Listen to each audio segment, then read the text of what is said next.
ऐसा सम्यक दृष्टिग्रस्त उस मोही मुनि से, जो मिथ्यात्व में है जो मुनि, उससे श्रेष्ठ है। क्यों? क्योंकि उस ग्रस्त का चौथा गुण स्थान है और मुनि का पहला ही है। भले ही मुनि है तो क्या हुआ, लेकिन पहला गुण स्थान है और वह ग्रस्त चौथे गुण स्थान में है, सम्यक दृष्टि है, तो इसीलिए वो श्रेष्ठ है। क्योंकि वह सम्यक दर्शन से होने पर गुण श्रेणी निर्जला करेगा और मिथ्या दृष्टि नहीं कर सकता वो निर्जला, जो सम्यक दृष्टि कर सकता है। इसीलिए वह ग्रस्त सम्यक दृष्टि श्रावक जिसके पास सम्यक दर्शन है, वो मिथ्या दृष्टि मुनि से श्रेष्ठ है। तो यहां यही कहा है, ग्रस्त भी मुनि से भी अधिक उत्कृष्टता को प्राप्त होता है तथा मिथ्यात्व के समान दूसरी वस्तु कल्याण करने वाली नहीं है। तो मिथ्यात्व के समान ऐसी कोई दुनिया में वस्तु नहीं है जो संसार में भ्रमाए, भटकाए, डुबाए। तो इसलिए सबसे ज्यादा अकल्याण कारक कोई है तो क्या है? मिथ्यात्व। मिथ्यात्व का अर्थ क्या होता है? क्या? मिथ्यात्व का अर्थ होता है गलत मान्यता। हमारी जो मान्यता बैठी हुई है हमारे दिमाग में कि हमारा कौन है, कौन मेरा है, कौन मेरा नहीं है, तो ये ही हम नहीं समझ पा रहे हैं अभी तक कि सही क्या है, गलत क्या है। हम गलत को ही सही मान के बैठे हैं, यही तो मिथ्या मान्यता है। तो जब तक हम मिथ्या मान्यता को नहीं बदलते हैं, नहीं सुधारते हैं, तब तक अकल्याण कारक कोई दूसरी वस्तु हमारे पास नहीं है। सबसे बड़ी वस्तु हम लेकर घूम रहे हैं, अकल्याणकारी मिथ्यात्व, क्योंकि हमने अपनी मान्यता को नहीं बदल पाया आज तक, और मान्यता ही उस मिथ्यात्व की बढ़ावा देने वाली होती है। तो इसलिए अपने जीवन में ऐसी अकल्याणकारी वस्तु मिथ्यात्व को निकालने के लिए हमें अपनी मान्यता को बदलने का प्रयास करना चाहिए, पुरुषार्थ करना चाहिए। मान्यता जिनागम को पढ़ने पर ही बदलेगी, शास्त्रों को पढ़ने पर ही बदलेगी। आप अपनी परंपरा का निर्वाह करते रहो कि हमारे समाज में ये परंपरा है, हम ऐसे चलेंगे, उससे मान्यता नहीं बदलेगी। मान्यता शास्त्रों को पढ़ने से बदलेगी कि शास्त्रों में क्या लिखा है, आगम में क्या क्या लिखा है, आचार्यों ने क्या कहा है हमारे लिए। जब तक ये नहीं समझेंगे तब तक मान्यता बदलने वाली नहीं है। तो इसीलिए शास्त्रों का अध्ययन बहुत आवश्यक है। यदि हमें मिथ्यात्व से बचना है, सम्यक्त को प्राप्त करना है, तो शास्त्रों के अध्ययन से ही समझ में आता है सही क्या है, गलत क्या है। अन्यथा किसी ने कुछ कहा, किसी ने कुछ कहा, अब हम कंफ्यूज, सही क्या है, गलत क्या है, किसकी माने, उसकी माने, किसकी माने, हम खुद परेशान। तो जब हम शास्त्र पढ़ते हैं तब हमें समझ में आता है कि सही क्या है, गलत क्या है। एक बार हम ब्रह्मचारी थे और ब्रह्मचारी अवस्था में अभिषेक करने गए भगवान का, और हाथ में हम रक्षा सूत्र पहने हुए थे, कलावा। अब वो पहने हुए तो एक व्यक्ति ने हमें आगरा में शिवटोला में रोक दिया, रुक जाओ। मैं क्या हो गया? आप ये पहने हुए हो, आप पहन के नहीं जा सकते अभिषेक करने, ऐसे हटाना पड़ेगा।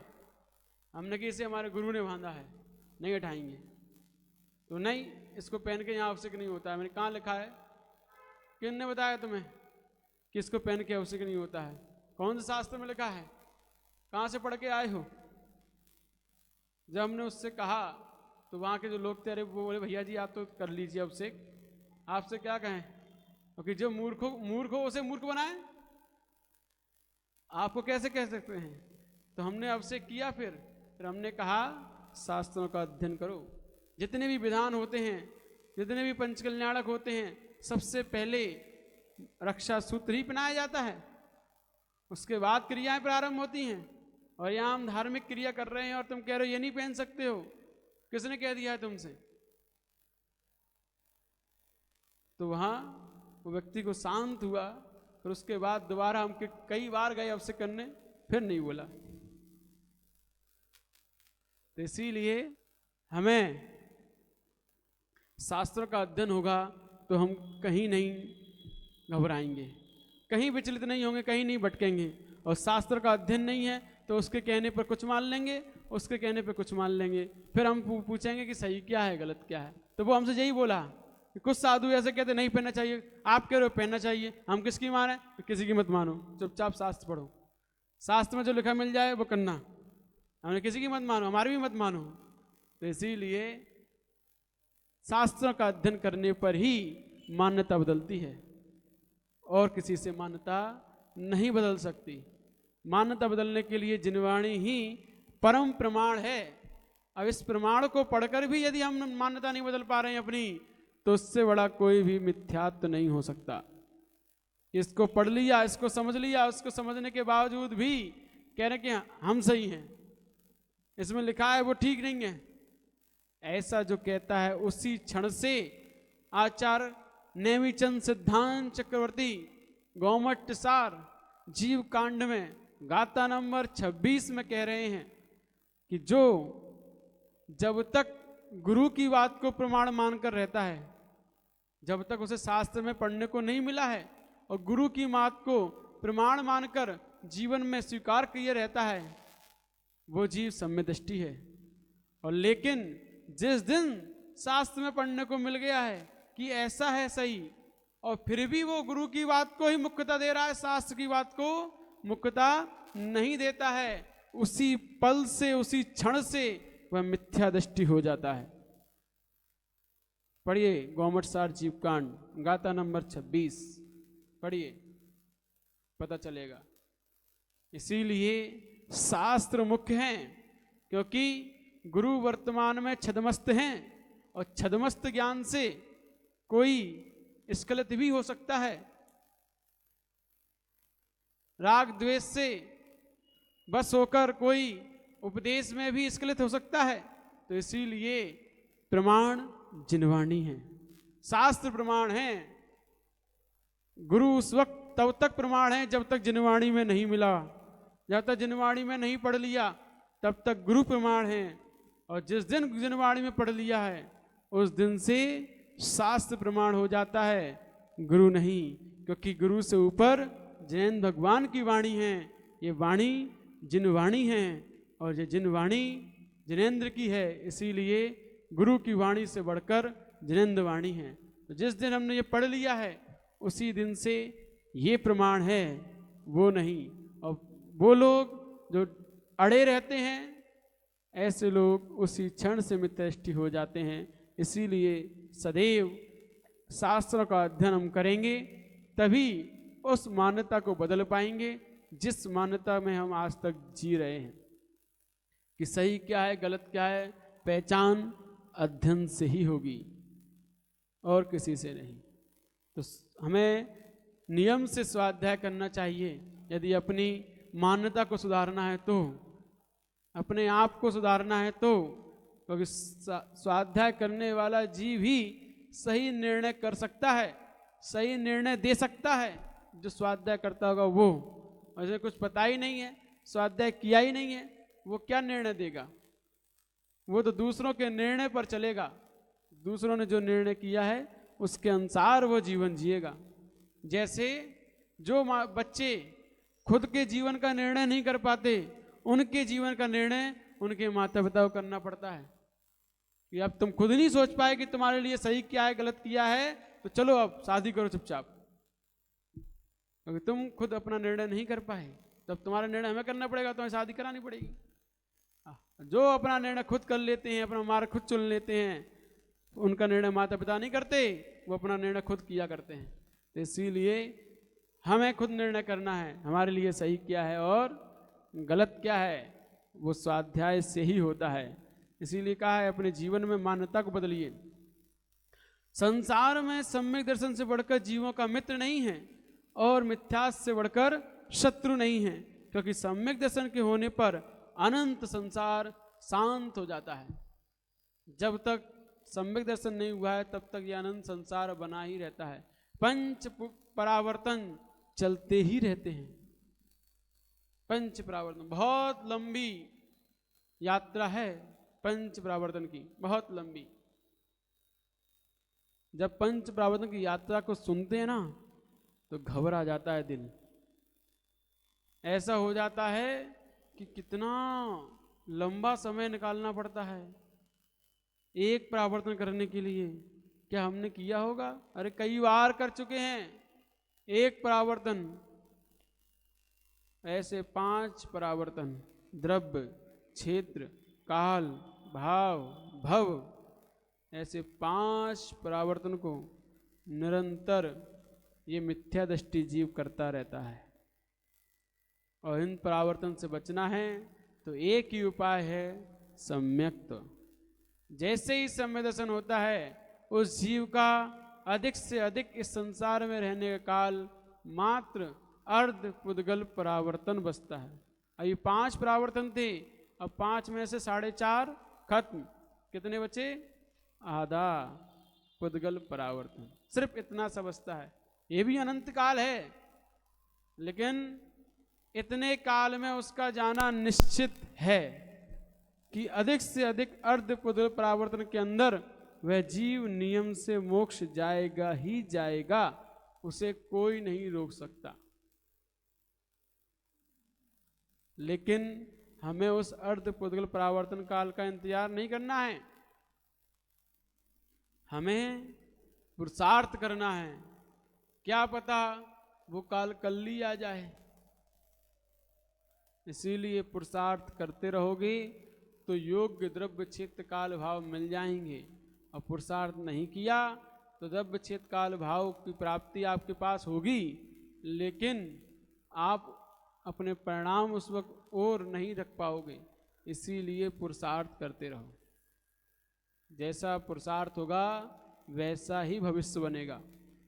इसीलिए अपने जीवन का पुरुषार्थ सम्यक दर्शन को प्राप्त करने का, व्रती बनने का, महाव्रती बनने का अवश्य होना चाहिए। यदि है तो हम सही पुरुषार्थ कर रहे हैं, अन्यथा मिथ्या पुरुषार्थ में तो कई भाव निकल ही गए हैं।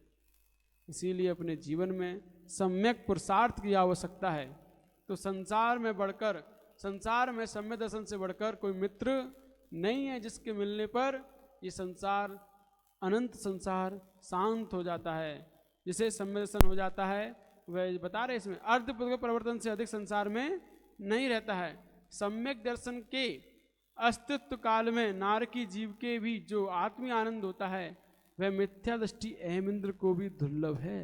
देखो कितनी बड़ी बात कही है कि सम्यक दर्शन के सद्भाव में जो नारकी को आत्मीय आनंद हो रहा है, वो आत्मीय आनंद अहम इंद्र, स्वर्ग में बैठा हुआ अहम इंद्र, मिथ्या दृष्टि अहम इंद्र, उसको भी नहीं है।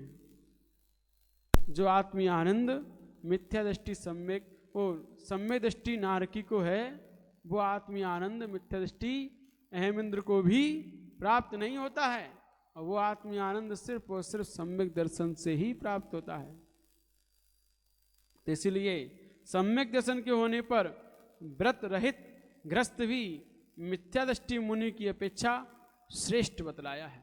अव्रती ग्रस्त जो सम्यक के साथ है वो मिथ्या दृष्टि मुनि से श्रेष्ठ बतलाया है, क्योंकि वह आत्मीय आनंद लेता है सम्यक दृष्टि ग्रस्त, और मिथ्या दृष्टि मुनि आत्मीय आनंद नहीं ले पाता है।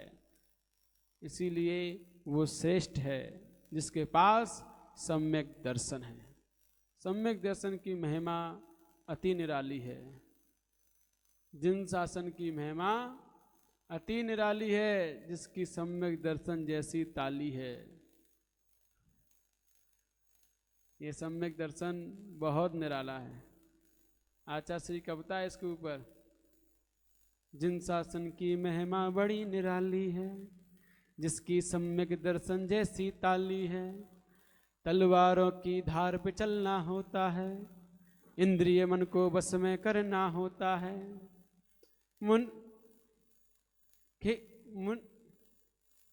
मुनि बनना खेल नहीं है बच्चों का, और तेल निकल जाता है अच्छे अच्छों का।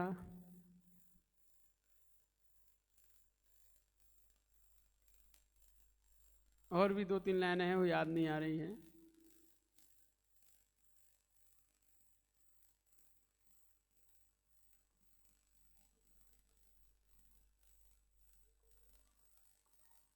कब?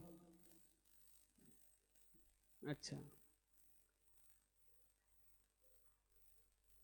हाँ तो हम उनसे ही तो सीखा है सब। हाँ, सब उन्हीं की विद्या है, अपन तो बस आपको दे रहे हैं, है सब उन्हीं का ही। उधर से रिले होता है, इधर परोसा जा रहा है ना? इधर परोस रहे हैं, उधर से रिले होता जा रहा है। अगला श्लोक, इसमें हमने समझा कि सम्यक दर्शन ही श्रेयस्कर है, उससे बढ़कर कोई कल्याणकारी मित्र नहीं है उस सम्यक्त से, और मिथ्यात्व से बढ़कर कोई अकल्याणकारी शत्रु नहीं है। तो इसीलिए हम अपने साथ किसे लेकर जी रहे हैं, शत्रु को या मित्र को? अपने साथ किसको लेकर रह रहे हैं? शत्रु को लेकर रहेंगे तो हमारा नुकसान ही नुकसान है, घाटा ही घाटा है। वो हमें दुखी पहुंचाएगा, कष्ट ही देगा, संसार में भ्रमाएगा, 84 लाख योनियों में पटकेगा। काम ही उसका यही है शत्रु का। और मित्र जो है वो हमारा सम्यक दर्शन है, वो हमें संसार से पार कराएगा, आगे बढ़ाएगा, मुनि बनाएगा, वो है सम्यक दर्शन। इसीलिए अपने जीवन में अपने मित्र को पहचानो, उसको अपने जीवन में लाओ, बुलाओ, जहां भी मिल जाए पकड़ के ले आओ। कहीं से नहीं मिलेगा, वो सिर्फ और सिर्फ मिलेगा अपने अंतरंग से, अपनी मान्यता बदलने से। जैसे ही हमारी मान्यता सही होगी, हमारा मित्र हमारे साथ होगा, क्योंकि वो जानता है, वो कहता है कि मैं गलत मान्यता वाला के साथ नहीं रहता, मैं सही मान्यता वाले लोगों के साथ जीता हूँ, गलत मान्यता वालों से मैं बहुत दूर रहता हूँ, क्योंकि वहाँ मेरा शत्रु बैठा है, मिथ्यात्व। तो जहाँ शत्रु बैठा है वहाँ मित्र कैसे आएगा? तो पहले एक को भगाना पड़ेगा, तब दूसरा आएगा। इसीलिए अपने जीवन में शत्रु को निकालो, मित्र को बुलाओ, तभी हमारा कल्याण हो सकता है, क्योंकि मित्र ही हितैषी होता है, हितकारी होता है। इसलिए अपने जीवन में मित्र कौन है? सम्यक दर्शन, उसको प्राप्त करो, तभी कल्याण संभव है। अगला श्लोक,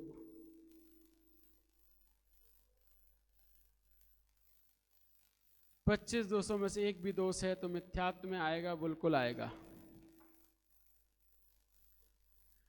क्योंकि वह सम्यक दर्शन में दोष तो लगा ही रहा है।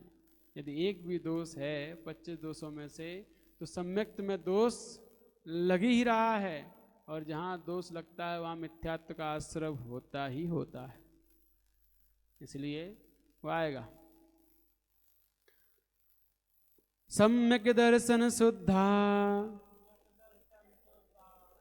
नारक त्रियंग नपुंसकस्त्रित्वानि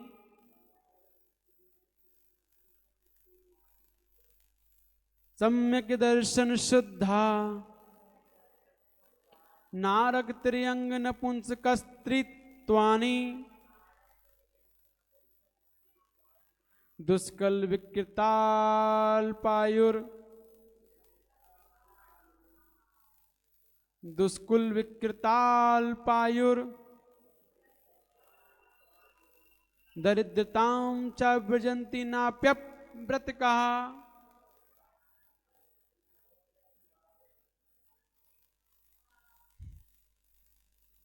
सही पढ़ो, सही, शुद्ध। सम्यक दर्शन शुद्धा नारक त्रियंग नपुंसकस्त्रित्वानि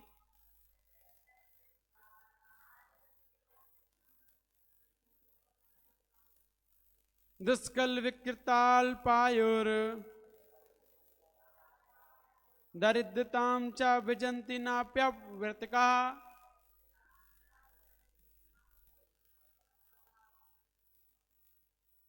क्लियर? पढ़ने आ गया? एक एक शब्द बताएं, छोटे बच्चों की तरह। तो सुनो, सम्यक दर्शन शुद्धा नारक त्रियंग नपुंसकस त्रित्वानि त्रित्वानि त्रित्वानि नहीं, छोटी की मात्रा नहीं, बड़ी की, त्रित्वानि, हाँ त्रित्वानि दुष्कल विकृताल पायुर दरिद्रताम च विजंती नाप्यव्रत का। क्लियर? तो यहां कह रहे हैं कि वह सम्यक दर्शन ही ज्ञान और चारित्र की अपेक्षा उत्कृष्ट है। क्यों है? कारण बतला रहे हैं कि वह सम्यक दृष्टि कहां नहीं जाता, किसको प्राप्त नहीं होता, ये इस श्लोक में अब बतला रहे हैं। सम्यक दर्शन से शुद्ध जीव कभी भी, ये नियम है, ये सिद्धांत है जो आपको बताया जा रहा है इस गाथा में, कि जिसके पास सम्यक दर्शन है वो कभी नारकी नहीं बनता, कभी त्रियंच नहीं बनता, कभी नपुंसक नहीं बनता, कभी स्त्री नहीं बनता, कभी दुष्कुल खोटे कुलों में नहीं जाता, नीच कुलों में नहीं जाता, विकृत, उसका जो विकृत अवस्था है दिमाग की वो नहीं होती, विकलांग नहीं होता, और दरिद्रताम, गरीबी को प्राप्त नहीं होता, अल्पायु, कम आयु को प्राप्त नहीं होता। कौन? सम्यक दृष्टि जीव।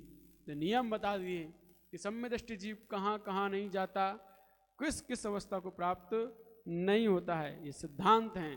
इससे हमें ये ज्ञात होता है कि सम्यक दृष्टि, एक बार सम्यक दर्शन होने पर हम किन किन दुखों से बच जाते हैं। इन सब दुखों से हम बच जाएंगे, नरक के, त्रियंच के, नपुंसक के, स्त्रियों के, नीच कुलों के, विकलांगों के, गरीबी के, छोटी आयु वाले जीवों के, इन सब दुखों से हम बच जाते हैं एक सम्यक दर्शन के होने पर।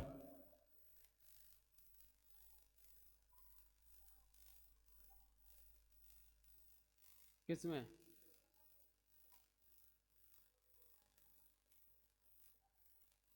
हाँ, तो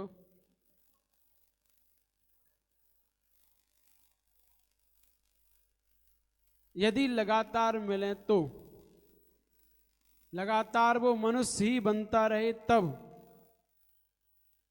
होता है ऐसा, है ना। लगातार वो मनुष्य ही बनता रहे तो 16 भव पुरुष के, 16 भव स्त्री के, 16 भव नपुंसक के, ऐसे 48 भव मिलते हैं। 16 तिया 48, तो 48 भव तब बनते हैं जब वो लगातार मनुष्य बनता ही रहे तब।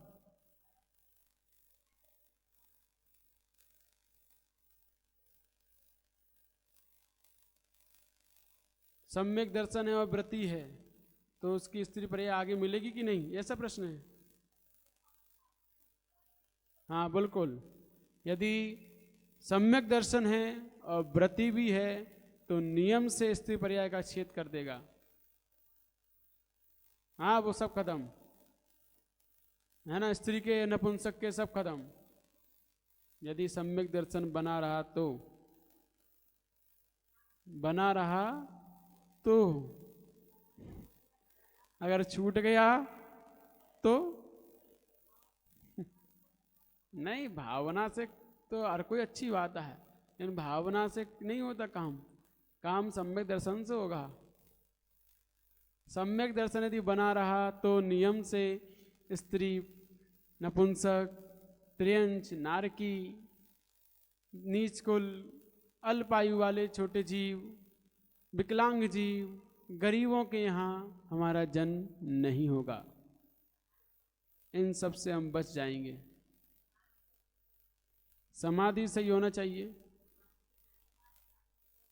समाधि घर में नहीं होती, समाधि कभी घर में नहीं होती, क्योंकि समाधि का अर्थ क्या है? समाधि का अर्थ है निराकुल परिणाम। कैसे? निराकुल परिणाम जहाँ होते हैं वही मन में समाधि होती है। समाधि कोई मरना समाधि नहीं कहलाता है। निराकुलता के साथ मरण होना समाधि मरण है। जीते जीते भी हम समाधि में रह सकते हैं। यदि हमारा मन निराकुल है और हम एक स्थिर हैं और मन में कोई भी राग, द्वेष, आकुलता, व्याकुलता नहीं है, बिल्कुल शांत मन है, तो वो जीव अभी समाधि में स्थित है। ये है समाधि का अर्थ।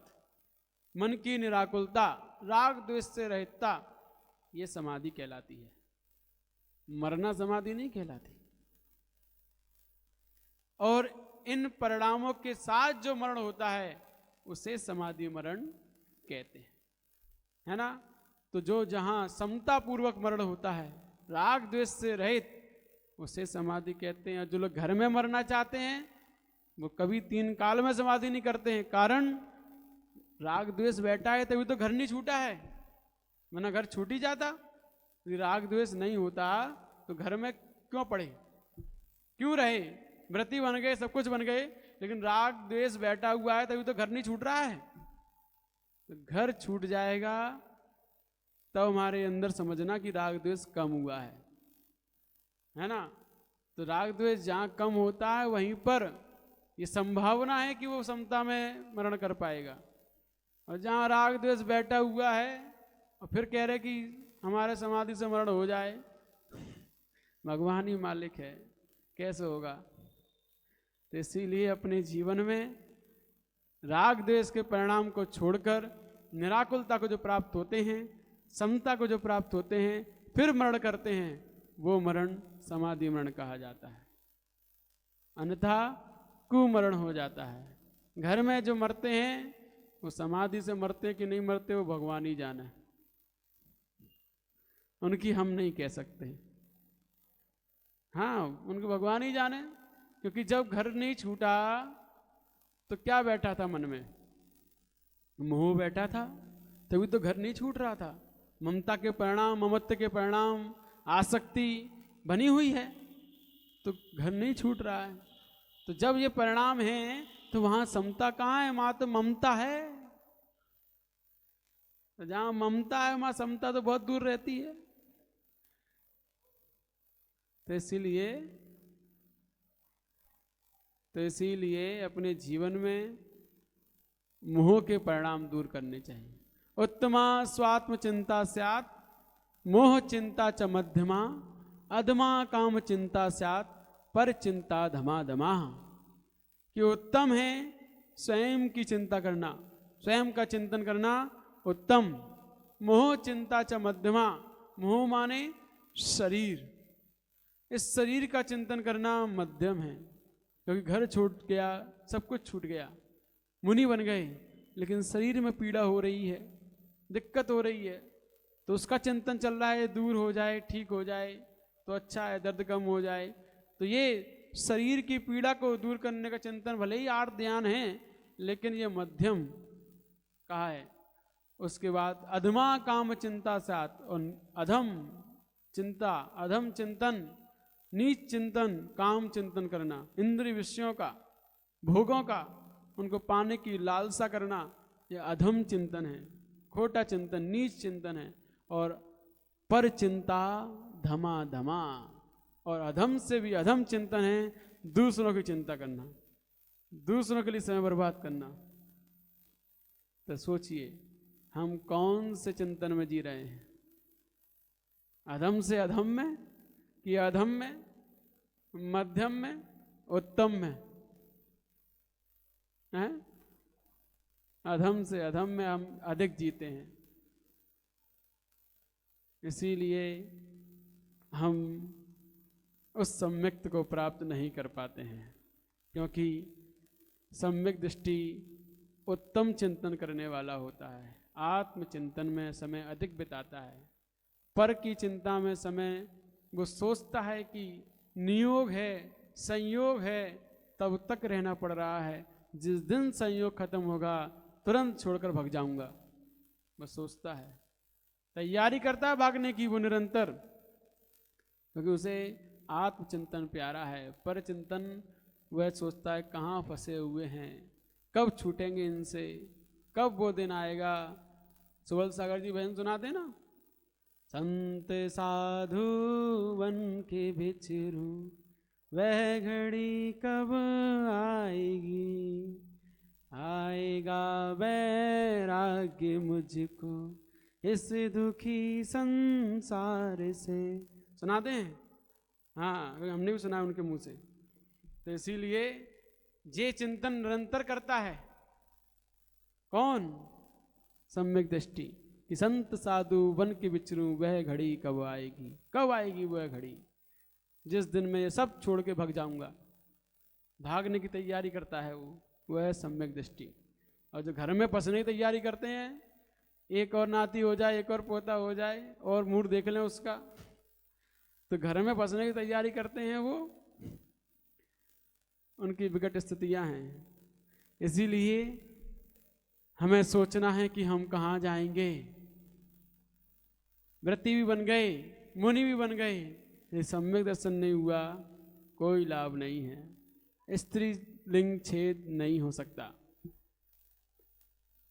राजुल कई बार आरका बनी पूर्व भव में, कई बार 8 भव का उसका सुनते हैं कि 8 भव तक नेमिनाथ के प्रति वह रागी रही, आसक्त रही, लेकिन एक ही भव में उसे नहीं मिले। और कई बार वो उन 8 भवों में कई बार आरका बनी, लेकिन स्त्री पर्याय छेद नहीं हुई, कई बार बनी, अंत तक राजुल बनी रही। नेमिनाथ के अंतिम भव तक राजुल बनी रही, स्त्री बनी रही। तो सोचिए उसका आरका बनने से भी स्त्रीलिंग छेद कहाँ हुआ? नहीं होता। द्रौपदी आरका बनी, लेकिन निदान क्या कर लिया था कि मेरे पीछे भी ऐसे 5-5 पुरुष घूमे, तो आरका बन के भी वो अगले भव में क्या बनी? द्रौपदी बनी। तो स्त्रीलिंग छेद कहाँ हुआ आरका बन के? तो आरका बन भी जाओ, व्यति बन जाओ, कुछ भी बन जाओ, स्त्रीलिंग छेद होगा तो सम्यक्त के साथ ही होगा। इसके साथ, सम्यक्त के साथ, अकेले उसके प्रभाव से नहीं होगा, मिथ्याचारित्व के प्रभाव से नहीं होगा। इसीलिए सम्यक चारित्य के प्रभाव से ही स्त्रीलिंग का छेद होता है। चारित्य तो छोड़ दो तुम, सम्यक्त के प्रभाव से ही काम हो जाता है अकेला। यहाँ कहा है ना, ये नाप्यव्रत कहा, जो व्रती नहीं है ऐसे अव्रती को, अव्रती भी जो सम्य दृष्टि से सम्य दर्शन सहित है, वो अव्रती नारक, त्र्यंग, नपुंसक, स्त्री, दुष्कल, दुष्कुल, नीचकुल, विकृत, विकलांग, दरिद्र, गरीब और अल्पायु में पैदा नहीं होता, वह अव्रती सम्यक दृष्टि श्रावक नहीं होता। तो चारित्र तो बहुत दूर की बात है, यहाँ तो अव्रती बात कही है। तो अव्रती को ही इतनी सारी सुविधाएं हैं, अब चारित्र आ जाए तो फिर तो कहना ही क्या, सोने पे सुहागा होता है वो, फिर तो और ऊपर जाता है चारित्र के बल से, कर्मों की निर्जरा करता है, मोक्ष की प्राप्ति कर सकता है मुनि बन के। इसीलिए सम्यक दर्शन, वो आता ना गाथा, दंसन बट्टा बट्टा, अष्ट पहाड़ की गाथा है उसमें, दर्शन पहाड़ में, कि जो सम्यक दर्शन से भ्रष्ट है वो भ्रष्ट, जो सम्यक दर्शन से भ्रष्ट है वो महाभ्रष्ट है, और जो चारित्र से भ्रष्ट है सम्यक दर्शन से सहित है, चारित्र में शिथिलताएं हैं, उसकी कमजोरी है, लेकिन श्रद्धान मजबूत है, रुचि उसकी सम्यक जिन देव शास्त्र गुरु में है, आत्मा के प्रति है, चारित्र शिथिल है, ऐसा जीव मोक्ष जाएगा। जिसका चारित्र भले ही शिथिल है लेकिन सम्यक दर्शन से मजबूत है, वो जीव वो जरूर मोक्ष जाएगा। लेकिन जो चारित्र भले ही दृढ़ हो उसका और सम्यक दर्शन से भ्रष्ट है तो वो भ्रष्ट है, वो पार नहीं हो सकता। तो इसीलिए चारित्र त्राने वाला नहीं है, सम्यक दर्शन के साथ जो चारित्र है वो त्राने वाला है। 7-8 भव तो किसके बताए हैं?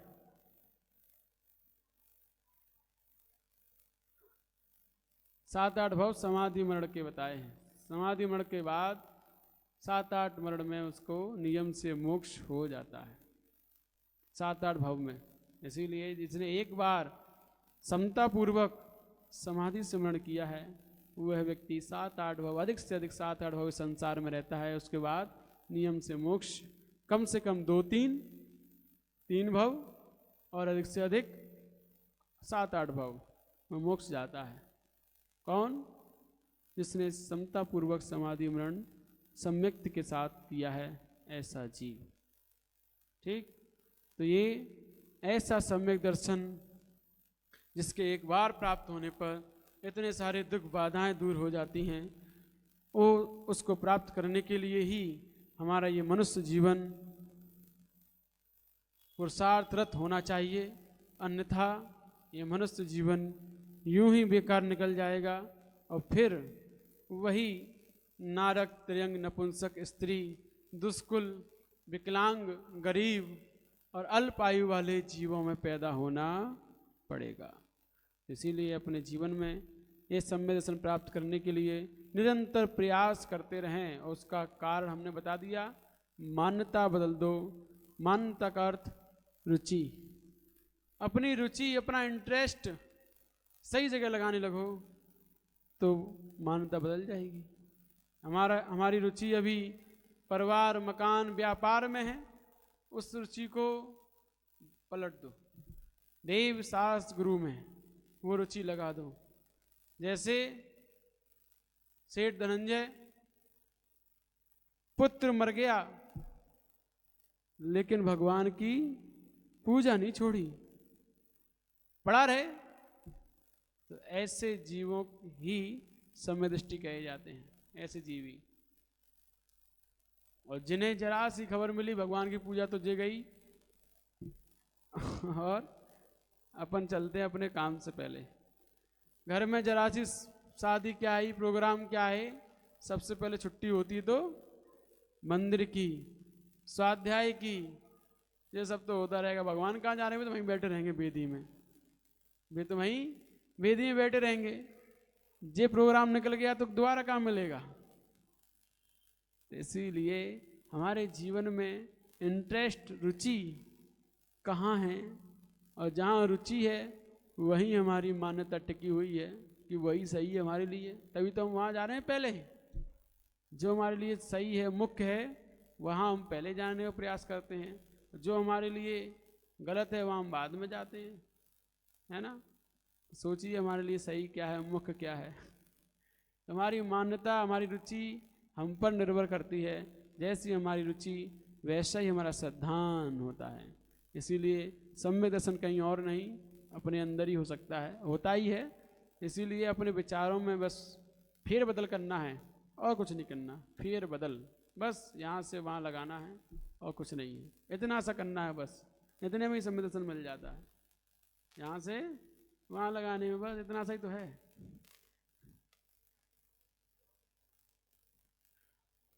वो कह रही कहना सरल है, यहाँ से वहाँ लगाना है, करना कठिन है।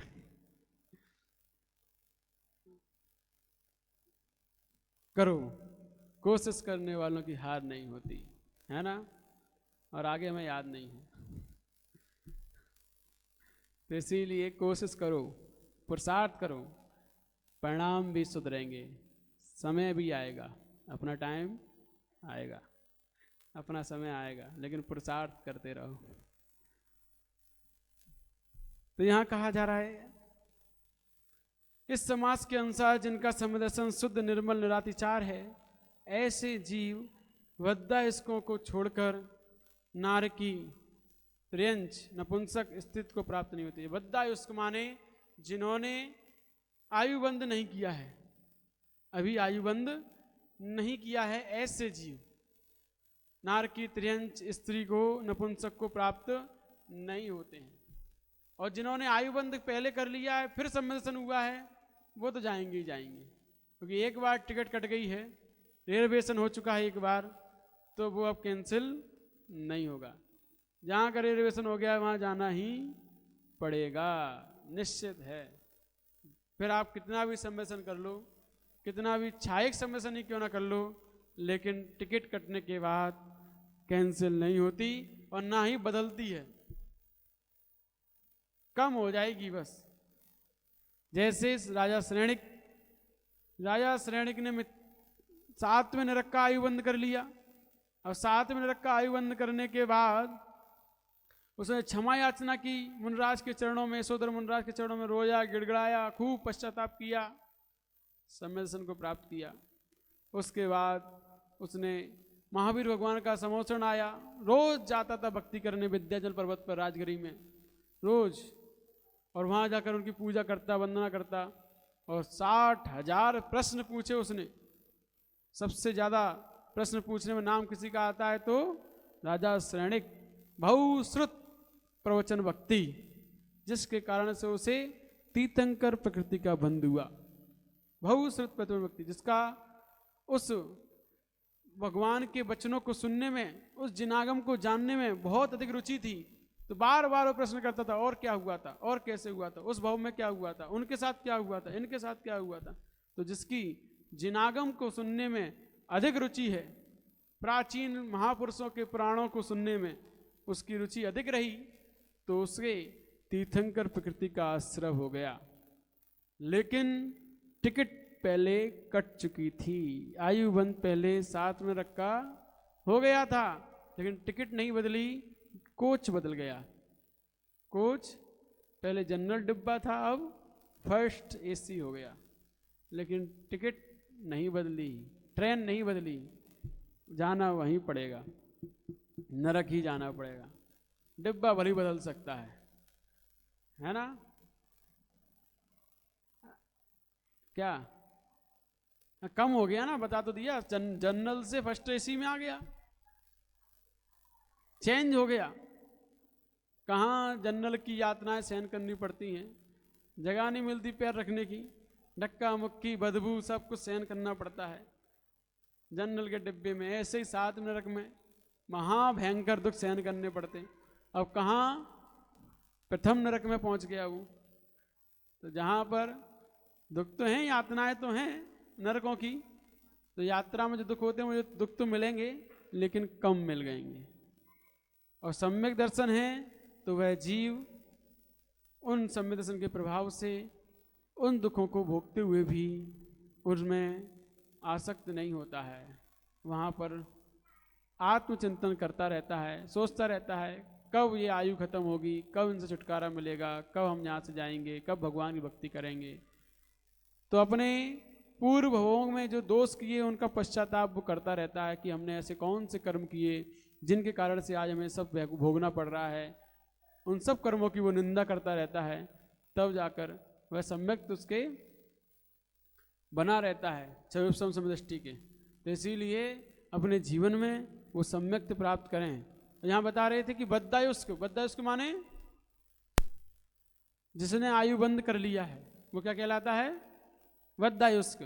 तो ऐसा जिसने एक बार इसका आयु बंद हो गया है फिर उसने सम्यक दर्शन किया है, तो वह जीव चाहे वो छायक सम्यक दर्शन कर ले, चाहे वो तीर्थंकर प्रकृति का बंद कर ले, लेकिन जाना वहीं पड़ेगा जहाँ का आयु बंद हो गया है, चाहे वो नरक का हो, त्रियंच का हो, नारक हो, स्त्री का हो, किसी पर्याय का हो।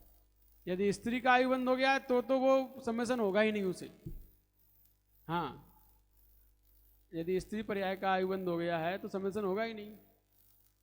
लेकिन नारकी त्रियंच का आयु बंद हुआ है तो सम्यसन हो जाएगा, और वह समदृष्टि जीव मरकर नरक में जाएगा, तीसरे नरक तक जा सकता है। क्षोभसम समदृष्टि जीव तीसरे नरक तक, छायक वाला पहले में जाएगा।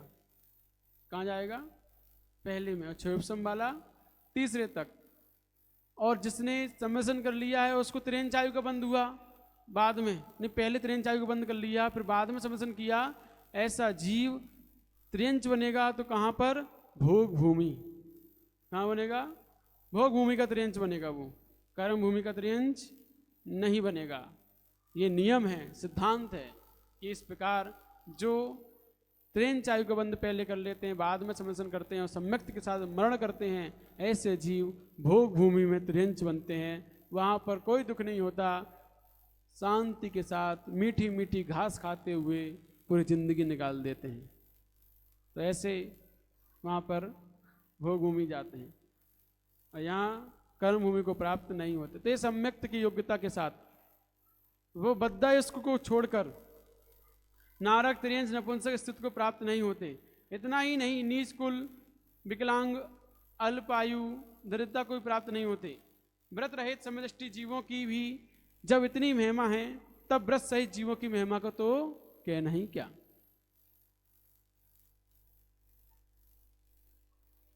बिल्कुल, भोग भूमि से निकलने वाले प्रत्येक जीव, त्रियंच का हो चाहे वो मनुष्य का हो, हर जीव देवगति को ही प्राप्त होता है। यदि सम्यक दृष्टि है तो स्वर्गों में जाएगा, ऊपर पहले दूसरे स्वर्ग में। यदि मिथ्या दृष्टि है तो भवनत्रिक में जाता है, व्यंतर, जोशी और भवनवासी, इन तीन में जाता है। भवनवासी, व्यंतरवासी और जोशी। यदि मिथ्या दृष्टि है तो, और सम्यक दृष्टि है तो पहले दूसरे स्वर्ग में जाता है। ये भोग भूमि से निकलने वाले जीव प्रत्येक देवगति को ही प्राप्त होते हैं, अन्य गतियों को नहीं। क्यों? कारण ये है कि वहाँ के जीव मंद कसाई होते हैं, उनके अंदर कसाएं बहुत मंद रहती हैं, और कसाएं मंद रहने के कारण वह नियम से देवगति ही जाते हैं और कहीं नहीं। भले ही उनके अंदर व्रत ना हो, नियम ना हो, संयम ना हो, धर्म ना हो, कुछ भी नहीं है वहाँ, लेकिन कसाय मंद हैं तो नियम से देवगति ही प्राप्त होती है। क्योंकि शुक्ल लेस्या, पीत, पद्म, शुक्ल, इन तीन लेस्याओं मरण करने वाला जीव देवगति ही जाता है, और भोग भूमि में पीत, पद्म, शुक्ल लेस्या ही होती हैं। इसलिए वहाँ शुभ लेस्या ही रहती है भोग भूमि में, इसलिए वहाँ के जीव कहाँ जाते हैं? देवगति। तो ऐसा नियम है कि आयु कर्म का बंध हो जाने पर वह छूटता नहीं है। इसलिए जिस जीव को समयसन होने से पहले नरक आयु का बंध हो चुका है, उससे नरक अवश्य जाना पड़ता है, परंतु वह पहले नरक से नीचे नहीं जाता।